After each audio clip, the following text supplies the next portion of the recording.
અને જો ભૂલ કોઈ વ્યક્તિ કરે, કોઈ અધિકારી કરે, કોઈ કર્મચારી કરે તો એને નશ્યત કરવા માટે અમે લોકો બેઠા છીએ. ડિપાર્ટમેન્ટના લોકો છે, પણ ડિપાર્ટમેન્ટના બહારના કોઈ વ્યક્તિ મારા અધિકારીના કર્મચારીને કોઈ કહી જાય, તમારા અધિકારીના કર્મચારીને કોઈ કહી જાય તો એ ટોલરેટ કરવાની કાંઈ જરૂર નથી. You are the leader of the force.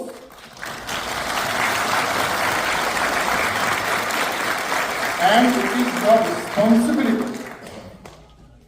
એ તમારી જવાબદારી પણ છે અને એ તમારી ડ્યુટી પણ છે. ડીજી શ્રી મિસ્ટર સાહેબ, તમારું સૂચન સારું છે.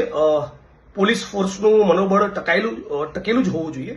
એ રાજ્ય માટે જે પોલીસ કર્મીઓ, કોન્સ્ટેબલથી લઈને સિનિયર મોસ્ટ ડીજી રેન્કના ઓફિસરો જે રાષ્ટ્ર માટે, દેશ માટે સેવા આપતા હોય, એમના પરસેવાને અને એમના કામગીરીને, એમની નિષ્ઠાને હું એપ્રિશિએટ અને સેલ્યુટ કરું છું, હું વંદન કરું છું.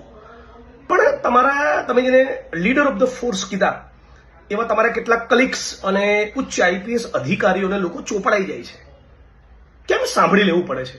એટલા માટે સાંભળી લેવું પડે છે કે લગભગ 33 જિલ્લાના એસપી અને મોટા ભાગના આઈપીએસ અધિકારીઓ આજે પણ આ ગુજરાતમાં દારૂમાંથી, જુગારમાંથી, ડ્રગ્સમાંથી, લેન્ડની ડીલ્સમાંથી, માઇનિંગમાંથી, અનેક પ્રકારના કડદા હપ્તાખોરીમાંથી કમાતા હોય છે.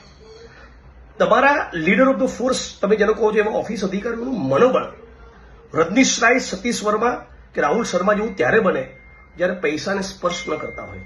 એટલે પહેલા એમનામાં જમીર પેદા થાય એવું કરો.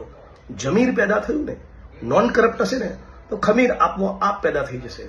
ખમીર પેદા થયું તો મારું કે કોઈનું નહીં સાંભળે, મને પણ જવાબ આપી દેશે. આજની તારીખ એવી ઓકાત અને હેસિયત એટલા માટે નથી કે સ્પાઇનલેસ છે, કરપ્ટ છે અને પોતાનું ઈમાન વેચીને બેઠેલા છે.